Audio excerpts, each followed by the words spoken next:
Way before the Philippines was taken over by foreign rulers, it was famous for having lots of gold. Indigenous people found and collected this precious metal by digging it up from the ground using simple tools. They were very skilled at mining and trading, and they were part of a large trade network.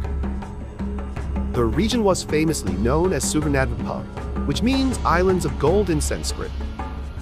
This reputation was well-deserved, as the Philippines has some of the richest gold deposits in the world.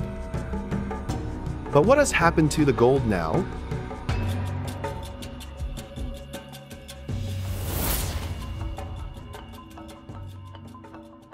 In ancient times, the Philippines was a wealthy and powerful archipelago.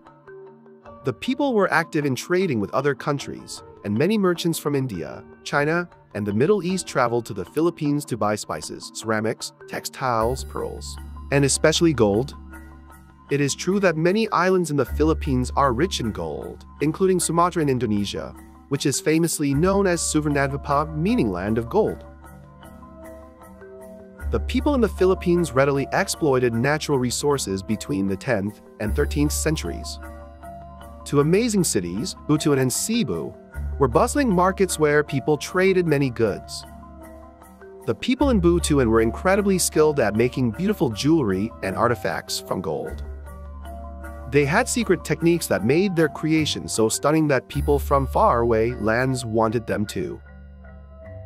Some of their creations include a gold figurine of a Hindu deity thought to be Shiva or Vishnu, a gold belt with intricate filigree patterns, and the necklace of the golden Tara. Similarly, the island of Cebu had a prosperous gold industry, with Cebuano goldsmiths creating masterpieces that were admired for their craftsmanship. Their gold work was highly prized by other cultures in Southeast Asia, and it was often used as a form of trade. As trade expanded in the ancient Philippines, using gold in the form of gold dust, small beads, or barter rings became more convenient than barter. During the times of the Kingdom of Tondo, Namayan, and the Rajanate of Butuan, a fascinating form of trade currency emerged called pilancitas. These were tiny beads made of pure gold, adorned with cool symbols such as animals and stars, each carrying religious significance for their creators.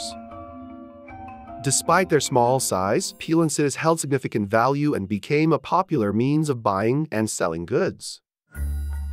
They are recognized as the Philippines' first coinage and circulated between the 9th and 12th centuries. Datus, important chieftains, and their wives would wear gold necklaces, earrings, and belts, showing off their wealth and power in a stunning way. These gold accessories weren't just for show, they carried a powerful message. When the Datu and his wife wore them, they were telling everyone that they were in charge, rich, and respected. Each piece of gold they wore was like a special symbol, showing their important position in the community. Even weapons like spearheads and arrowheads were made of this precious metal, making battles shine with a dazzling glow. But it wasn't just the rich who enjoyed gold. Even the Filipino slaves wore it. Gold was so common because the Philippines was rich in this shiny treasure. Gold were used to adorn the deceased too.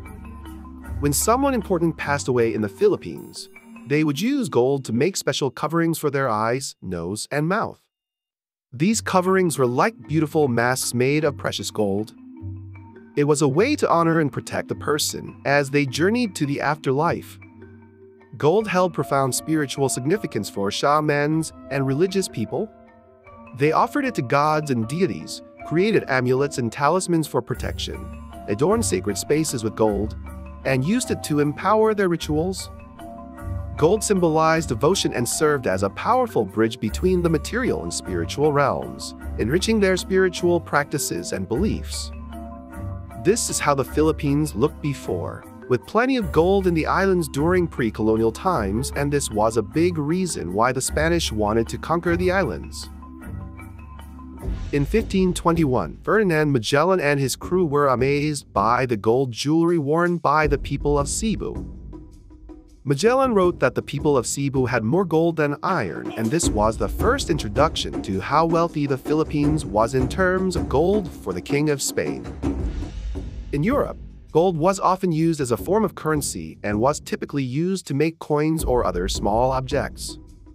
But having a land wealthy in gold meant power to them. After some years, the King of Spain gave Miguel López de Legazpi a mission to conquer all the islands of the now Philippines. Upon arriving in the Visayas region, he and his crew landed in Manila, where they were immediately struck by the city's wealth. They witnessed what other conquistadors had mentioned about the abundance of gold on the islands. The Spaniards explored the rest of the Philippines and eventually conquered the entire archipelago, giving them access to the gold deposits in the country. The Spanish found gold in the Philippines in a number of different places. Some of the most important gold-producing areas included the islands of Luzon, Mindanao, and Palawan. The Spanish also found gold in the mountains of the Philippines and in some of the rivers. The Spanish also learned about the gold in the Philippines through trade with Chinese merchants, which provided them with more information about the location of gold deposits in the Philippines. As a result, they began to exploit the native peoples to extract gold. They forced the people to work in the mines, often taking the gold that they mined for themselves, and they also taxed the gold trade. The Spanish also melted down many of the gold artifacts that they found and sent them back to Spain. This gold was used to fund the Spanish government's operations in the Philippines, as well as to pay for the Spanish military's campaigns in other parts of the world. Additionally, the gold helped attract new settlers to the Philippines. It was a dark chapter in Philippine history that led to the deaths of many people and the destruction of much of the country's cultural heritage. However, the gold reserves were not as extensive as they had been in the past. The Spanish had been exploiting the Philippines' gold for centuries, taking a lot of gold back to Spain. During the time when the United States governed the Philippines, there were conflicts known as the Philippine-American War. In this war, American soldiers fought against Filipino revolutionaries who wanted independence from American rule. Some American soldiers took gold and valuable things from the Filipinos during these fights. Additionally, after the war, the United States demanded that the Philippines pay for the expenses of the conflict. As a form of payment, the Americans asked for resources, including gold, from the Philippines. From 1898 to 1946, they followed the same course as the Spaniards did, digging for gold. In fact, the Philippines was once one of the largest gold producers in the world, and American companies played a major role in this.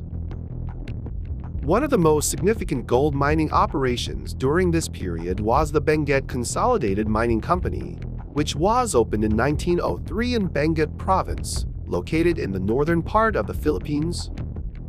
This company quickly became one of the largest gold producers in the country, and it helped to spur a gold rush in the Philippines.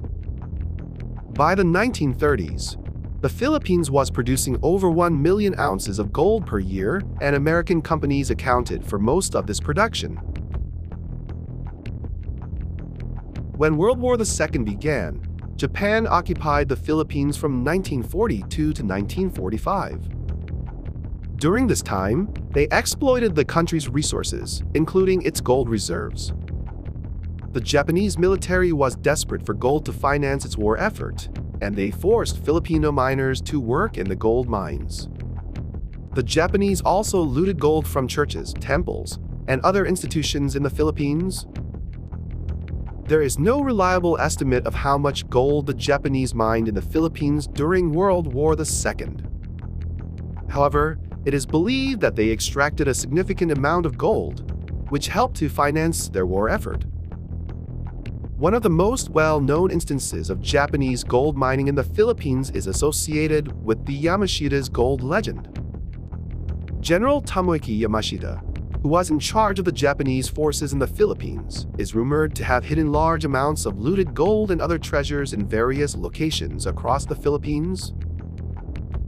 There is also some allegation that the United States took gold from the Philippines during World War II. This allegation is based on the fact that the United States government evacuated 20 tons of gold and silver from Corregidor Island in 1941. However, some of this gold was never returned to the Philippines.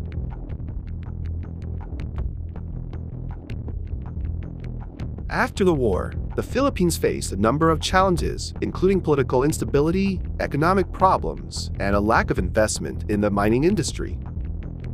As a result, the gold mining industry continued to decline, and the Philippines lost much of its pre-colonial wealth in gold. Well, I hope you liked the video. Thank you once again.